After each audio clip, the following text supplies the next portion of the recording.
Hello everyone welcome back to my YouTube channel. I hope ਕਿ ਤੁਸੀਂ ਸਾਰੇ ਜਣੇ ਠੀਕ ਠਾਕ ਹੋਵੋਗੇ ਜੀ। ਅੱਜ ਦਾ ਵਲੌਗ ਮੇਰਾ ਹੈਗਾ ਜੀ ਸਰਦੀ ਦੇ ਉੱਪਰ ਹੀ, ਤੇ ਮੈਂ ਕੁਝ ਲੈ ਕੇ ਆਈ ਤੁਹਾਡੇ ਵਾਸਤੇ ਹੋਮ ਰੈਮੇਡੀ ਜਿਹੜਾ ਕਿ ਸਾਨੂੰ ਸਰਦੀ ਖਾਂਸੀ ਕਫ ਵਗੈਰਾ ਤੋਂ ਬਚਾ ਸਕਦਾ ਹੈ।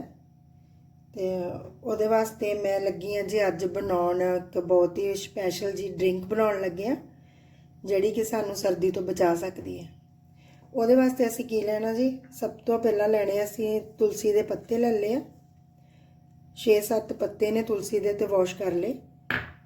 ਉਸ ਤੋਂ ਬਾਅਦ ਅਸੀਂ ਲੈਣੇ ਜੀ ਅਮਰੂਦ ਦੇ ਪੱਤੇ।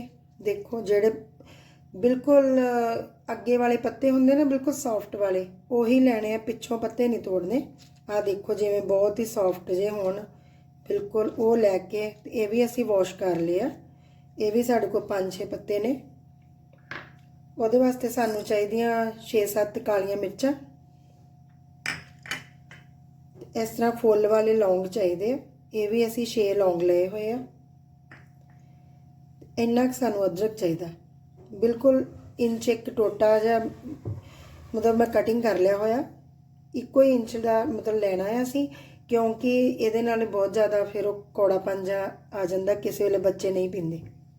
ਠੀਕ ਹੈ ਜੀ। ਹੁਣ ਅਸੀਂ ਇਹਨਾਂ ਨੂੰ ਸਾਰਿਆਂ ਨੂੰ 2 ਗਲਾਸ ਪਾਣੀ ਦੇ ਵਿੱਚ ਬੋਇਲ ਕਰਾਂਗੇ ਤੇ 2 ਜਾਣੇ ਉਹਨੂੰ ਪੀ ਸਕਦੇ ਆ। ਜੇ ਤੁਸੀਂ ਇੱਕ ਜਾਣੇ ਨੂੰ ਪਿਆਉਣਾ ਹੋਵੇ ਤਾਂ ਤੁਸੀਂ ਮਤਲਬ 1 ਗਲਾਸ ਪਾਣੀ ਦਾ ਪਾ ਲਓ, ਅੱਧਾ ਗਲਾਸ ਜਦੋਂ ਪਾਣੀ ਦਾ ਰਹਿ ਜਾਵੇ ਉਹ ਫਿਰ ਅਸੀਂ ਪੀ ਸਕਦੇ ਹਾਂ।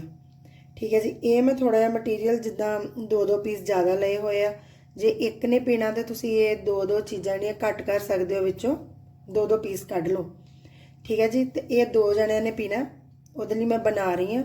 ਇਹਦੇ ਨਾਲ ਤੁਹਾਨੂੰ ਛਿੱਕਾਂ, ਜ਼ੁਕਾਮ, ਖਾਂਸੀ ਵਗੈਰਾ, ਸਰਦੀ ਲੱਗ ਰਹੀ ਹੈ ਉਹ ਨਹੀਂ ਲੱਗੇਗੀ। ਇਹਨੂੰ ਤੁਸੀਂ ਬਣਾ ਕੇ ਜ਼ਰੂਰ ਪੀਣਾ। ਤੇ ਚਲੋ ਸ਼ੁਰੂ ਕਰਦੇ ਹਾਂ ਅਸੀਂ ਬਣਾਉਣਾ। ਇੱਧਰ ਮੈਂ ਗੈਸ ਦੇ ਉੱਪਰ ਖਾਲੀ ਪੈਨ ਰੱਖ ਲਿਆ ਹੋਇਆ। ਇਹਦੇ ਵਿੱਚ ਅਸੀਂ ਪਾਵਾਂਗੇ ਜੀ 2 ਗਲਾਸ ਪਾਣੀ ਦੇ।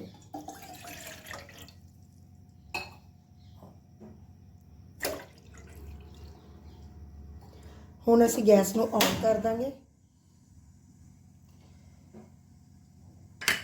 ਹੁਣ ਅਸੀਂ ਇਹਦੇ ਚ ਪਾ ਰਹੇ ਹਾਂ ਜੀ ਲੌਂਗ, ਕਾਲੀ ਮਿਰਚ,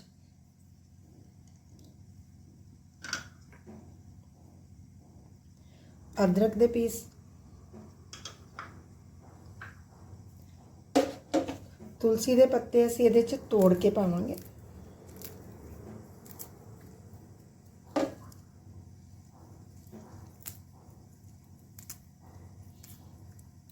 जल्दी असर होएगा। उस तो बाद पा देंगे जी असी अमरूद के पत्ते। इनू असी साइडा साइडा तो पावांगे तो इहदी जिहड़ी डंडी है विचों वो नहीं पानी, उन्होंने असी कढ़ देना है। आ देखो,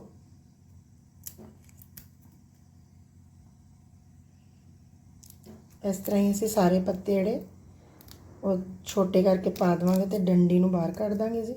आ देखो इदां ये बच्चे भी पी सकते हैं, वड्डे भी।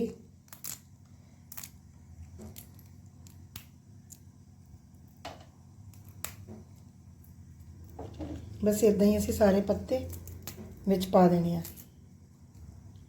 डंडी थोड़ी हार्ड हुंदी, इहदा कोई मतलब ही नहीं पाउण दा विच, इहदा कोई असर नहीं, कुछ नहीं होना, इसलिए असीं इहनूं बाहर कढ रहे हैं। हुण असीं इहनूं बॉयल होण दी वेट करदे हां। ये मैं 2 गलास पानी दे पाए आ, ਇਹਦਾ 1 ਗਲਾਸ ਰਹਿ ਜਾਊਗਾ ਤੇ ਅਸੀਂ ਇਹਨੂੰ ਉਤਾਰ ਲਾਂਗੇ। ਹਾਂਜੀ ਫਰੈਂਡਸ, ਦੇਖੋ ਸਾਡੀ ਜਿਹੜੀ ਡਰਿੰਕ ਆ ਬਣ ਕੇ ਰੈਡੀ ਹੋ ਗਈ ਹੋਈ ਆ।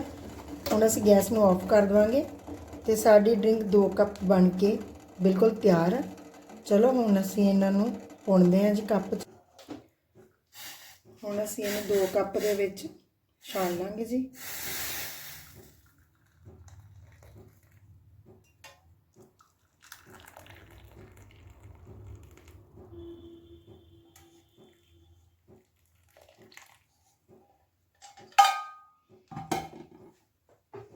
ਸਾਡੀ ਜਿਹੜੀ ਡਰਿੰਕ ਆ ਦੇਖੋ ਬਣ ਕੇ ਕਿੰਨੀ ਵਧੀਆ ਰੈਡੀ ਹੋ ਚੁੱਕੀ ਆ। ਤੇ ਹੁਣ ਤੁਸੀਂ ਇਹਨੂੰ ਪੀਓ ਤੇ ਚਾਹੇ ਆਏ ਗਏ ਨੂੰ ਵੀ ਦਿਓ, ਸਰਵ ਕਰੋ। ਅਸੀਂ ਇਹਦੇ ਵਿੱਚ ਨਮਕ ਜਾਂ ਕੁਝ ਮਿੱਠਾ ਨਹੀਂ ਪਾਣਾ, ਬਸ ਇਹਨੂੰ ਇਸ ਤਰ੍ਹਾਂ ਹੀ ਅਸੀਂ ਪੀਵਾਂਗੇ। ਤੇ ਇਹਨੂੰ ਤੁਸੀਂ ਰਾਤ ਨੂੰ ਸੌਣ ਲੱਗੇ ਵੀ ਲੈ ਸਕਦੇ ਹੋ, ਫਿਰ ਜ਼ਿਆਦਾ ਅਸਰ ਕਰੇਗੀ, ਕਿਉਂਕਿ ਉਸ ਤੋਂ ਬਾਅਦ ਆਪਾਂ ਮੂੰਹ ਦੇ ਉੱਪਰ ਕੱਪੜਾ ਲੈ ਕੇ ਥੋੜੀ ਦੇਰ ਸੌ ਸਕਦੇ ਹਾਂ ਤੇ ਇਹਦੀ ਜਿਹੜੀ ਗਰਮੈਸ਼ ਆ ਉਹ ਸਾਨੂੰ ਜ਼ਿਆਦਾ ਅਸਰ ਕਰੇਗੀ। ਤੇ ਦਿਨ ਵਿੱਚ ਵੀ ਤੁਸੀਂ ਪੀ ਸਕਦੇ ਹੋ, ਧੁੱਪੇ ਬੈਠ ਕੇ ਵੀ ਪੀਓ ਇਹਨੂੰ, ਤੇ ਰਾਤ ਨੂੰ ਜ਼ਰੂਰ ਸੌਣ ਲੱਗੇ ਪੀ ਕੇ ਸੋਇਓ। ਤੇ ਕੋਈ ਵੀ ਤੁਹਾਨੂੰ ਛਿੱਕਾਂ, ਖਾਂਸੀ, ਕਫ ਵਗੈਰਾ ਨਹੀਂ ਹੋਏਗਾ। ਹੋਮ ਰੈਮੇਡੀ ਬਹੁਤ ਹੀ ਵਧੀਆ ਹੈ, ਕੋਈ ਵੀ ਸਾਈਡ ਇਫੈਕਟ ਨਹੀਂ ਹੈਗਾ। ਤੇ ਤੁਸੀਂ ਜ਼ਰੂਰ ਇਹਨੂੰ ਟਰਾਈ ਕਰਨਾ, ਕਿਉਂਕਿ ਸਰਦੀ ਵੀ ਅੱਗੇ ਆ ਰਹੀ ਹੈ। ਸਰਦੀ ਜਾਂਦੀ ਤੇ ਆਉਂਦੀ ਜ਼ਰੂਰ ਲੱਗਦੀ ਹੈ, ਸੋ ਤੁਸੀਂ ਉਸ ਤੋਂ ਬਚੇ ਰਹੋਗੇ ਜੀ। ਇਸ ਰੈਮੇਡੀ ਨੂੰ ਜ਼ਰੂਰ ਬਣਾ ਕੇ ਦੇਖਣਾ, ਟਰਾਈ ਕਰਨਾ। ਮਿਲਦੇ ਕੁਝ ਨਵੇਂ ਵਲੌਗ ਦੇ ਨਾਲ। ਥੈਂਕ ਯੂ ਜੀ।